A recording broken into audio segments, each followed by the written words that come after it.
నమస్కారం అండి. నా పేరు కుంచం హరీష్. మాది కొడకండ్ల మండలం పాలకుర్తి నియోజకవర్గం.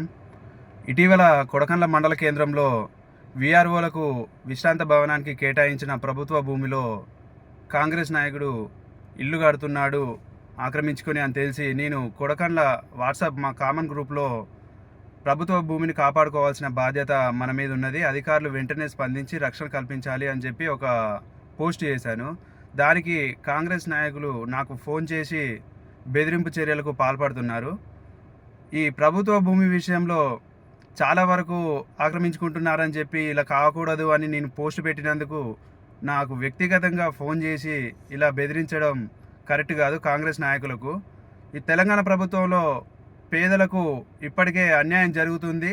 ఇప్పుడు ఉన్న ప్రభుత్వ భూమి కూడా లేకుండా పోతే ముందు ముందు ఏమైనా పరిశ్రమలు వచ్చినా లేకుంటే ముందు తరాలకు ఎక్కడన్నా ప్రభుత్వ భూమి కావాలన్నా దొరకదు అనే ఉద్దేశంతో నేను పోస్ట్ చేశాను. దీనికి కాంగ్రెస్ నాయకులు నాకు ఫోన్ చేసి బెదిరించడం ఇది మంచిది కాదు. ప్రభుత్వ భూమి అనేది కాపాడుకోవాల్సిన బాధ్యత ప్రతి ఒక్కరి మీద ఉన్నది. దీనికి సంబంధించినంత వరకు నేను ప్రభుత్వ అధికారులకు కూడా ఫిర్యాదు చేశాను. ఇక మీదట ఇలాంటి పనులు చేస్తే మాత్రం ఊరుకునేది లేదు.